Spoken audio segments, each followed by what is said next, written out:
It's just kind of wild how the Israeli government is trying to spin this as one big mistake.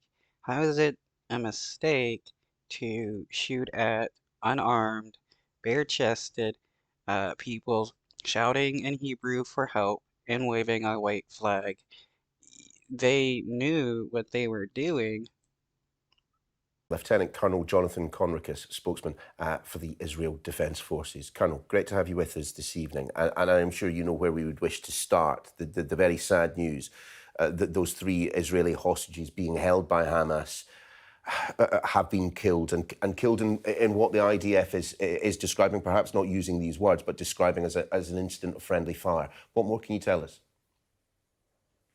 Yes, a sad evening. Thank you for having me on the program. What we know so far, and of course we are investigating this event, and we will investigate it thoroughly and be fully transparent with the families of the bereaved. And I want to take this opportunity to express our deepest condolences to the families of these Israeli hostages. What we know so far is that there was fighting on the ground in Sajaiya, northern Gaza, between Israeli troops and Hamas terrorists.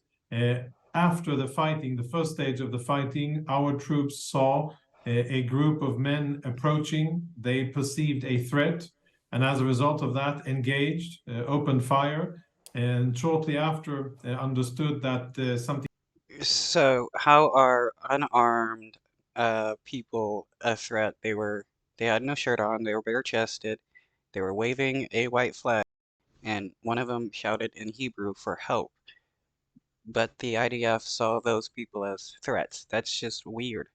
Something needed to be verified, and the bodies were taken, and they were then transported back into Israel to be assessed, and it became apparent that there were indeed Israeli hostages that were above ground, dressed in civilian clothes, and were walking towards our troops. Now, what makes this such a tragic incident, and again, we have to make sure that we learn the relevant lessons from what happened. We have already disseminated guidelines for our troops on the ground to make sure that we minimize the risks of this happening again in any other location. Well, if you stop indiscriminately fire on anybody and everybody that you see, you won't kill hostages and other innocent people. But that's nothing the IDF is going to do. In Gaza, because you see, it wouldn't be abnormal. I'm sorry if the connection is choppy. I apologize for that. It wouldn't be abnormal for us to see combatants dressed in civilian clothes. You can see that on Hamas videos as well. They fight while dressed in civilian clothes, sadly. Sure. And that.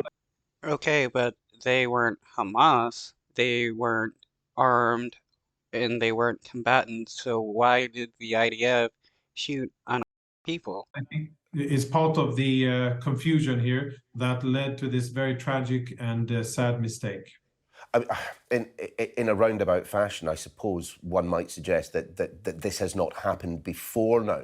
Is perhaps surprising.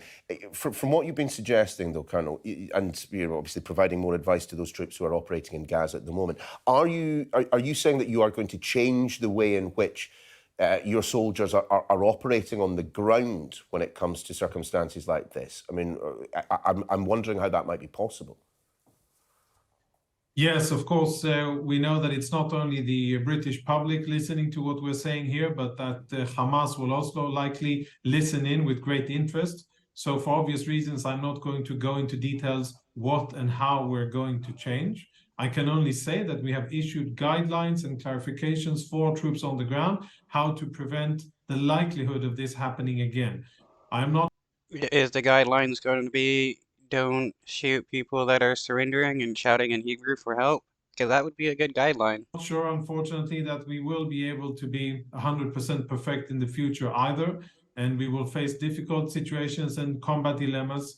It is a very chaotic environment on the ground that our forces are in, where the enemy uses everything civilian in order to fight against us. And all of the fighting that Hamas conducts is conducted from civilian areas using schools, hospitals, mosques, and everything that you are now showing on the screen.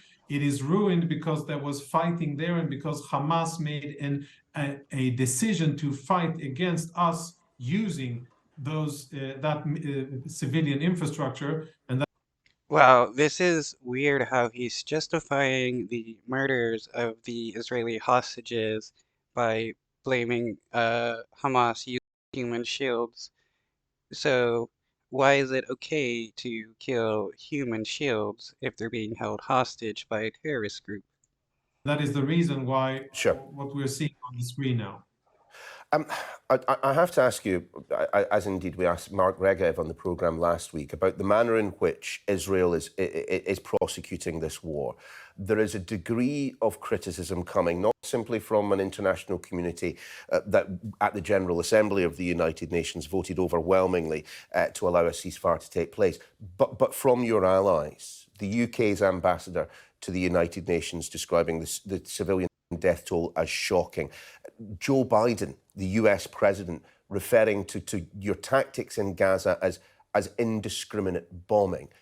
Does that give you pause for thought about the manner in which your colleagues in the IDF are conducting themselves? No, it wouldn't give this guy a pause. It wouldn't make this guy think because the IDF, all they care about is killing as many innocent people as possible, which is why they do their indiscriminate bombing. Well, of course, we listen to what leaders and senior officials in democratic countries have to say, their opinions and their concerns. It's important, and I think that there's a very professional and candid dialogue between said elected officials or senior people and Sure, their but Israeli it's the President of the United States talking about your tactics as indiscriminate bombing. I gently suggest that perhaps suggests a changing in the tide of public opinion amongst Western allies and their leaders. Yeah, I think that he said Israel needs to be careful not to be perceived as indiscriminately bombing, but the word was there, so let's we can use that as a talking point. I think that we are very, very careful when it comes to attacking and what type of munitions we use, and it really. Right, they're so careful that they kill innocent people, even their own civilians. How can you claim to be careful with your tactics when innocent people are dying?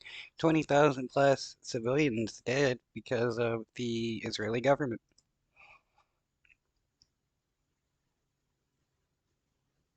It has to be understood that we are fighting in an environment that is extremely challenging, where the enemy is actually, his whole part of his whole strategy is exactly for this conversation to be held, to be speaking about civilian casualties so that they can plead for a ceasefire and live another day and plan another October 7 attack until they're able to.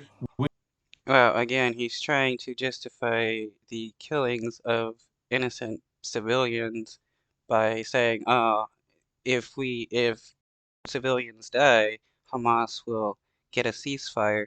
We'll stop killing innocent civilians. It's just that easy.